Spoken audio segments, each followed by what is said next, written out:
नेपाली कांग्रेस प्रतिनिधि सभामा 89 सांसद सहित मुलुकको सबैभन्दा ठूलो दल हो भने नेकपा एमाले 79 सांसद सहित मुलुकको दोस्रो ठूलो दल हो। यही कारण मात्र अहिलेको सरकार शक्तिशाली सरकार मानिने हो। यो सरकार काम गराएको हिसाबले शक्तिशाली होइन, संसदमा सांसदको संख्याको दर रेटका आधारमा मात्रै शक्तिशाली हो। कामको नतिजाका हिसाबले मन्त्रीमण्डलका सबै फेल छन्। सरकारमा अहिले एकाध साना दलहरू पनि समावेश छन्, उनीहरूको हविगत पनि बिजोगको छ। तर अहिले पुनः कांग्रेस एमाले बीचको सम्बन्ध खराब अवस्थामा छ। कांग्रेसको संस्थापन इतर पक्ष त सुरुवाती समयदेखि नै सरकारको खेदो खनिरहेकै थियो।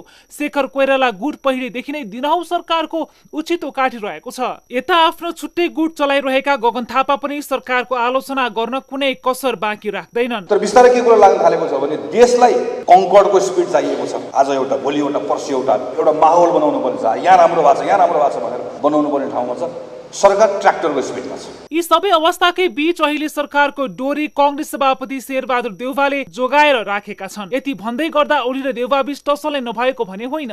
विभिन्न नियुक्तिको विषयदेखि अनुसन्धान प्रकृति, नीतिगत पक्ष लगायतमा ओली देउवाको शक्ति सङ्घर्ष चलि नै रहेको छ। राष्ट्र बैंकको गभर्नर नियुक्ति प्रक्रिया ओली देउवाको शक्ति सङ्घर्षले महिनौ लम्बियो। देउवाले कुनै पनि शर्तमा गभर्नर नछाड्ने अड्डी कसेपछि सरकार जोगाउन ओलीले कांग्रेसका डाक्टर विश्व पौडेललाई गभर्नर बनाउने वातावरण बनाए र पौडेल गभर्नर बने। त्रिभुवन विश्वविद्यालयको उपकुलपतिमा आफ्नो व्यक्ति राख्ने होडमा पनि ओली देउवाको शक्ति सङ्घर्ष छताछुल्ल भएको थियो। कांग्रेस प्रवक्ता डाक्टर प्रकाश शरण महत देउवा निकट व्यक्ति मानिन्छन्, तर महतका पछिल्ला गतिविधिले उनले गुट फेर्न लागेको तर्फ संकेत गर्छ। पहिले सरकार केपी ओलीको पक्षमा कडा बचाव गर्ने महत अहिले सरकारको कामै छैन भन्न थालेका छन्। वर्तमान सरकारमा एमाले जति जिम्मेवार हुनुपर्ने हो, कांग्रेस पनि उत्तिकै जिम्मेवार हुनुपर्छ। तर कांग्रेस नेताहरू विशेष गरी संस्थापन इतरहरू सरकारको खेदो खनिरहेका छन्। कतिसम्म भने आफ्नै पार्टीको सरकारले ल्याएको नीति तथा कार्यक्रम बारे छलफलमा नै कांग्रेसका प्रभावशाली भनिने नेताहरू सहभागी भएनन्। पोखरा अन्तर्राष्ट्रिय विमानस्थल निर्माणमा भएको अनियमितताको फाइल अख्तियारमा पठाउने कुरा होस् वा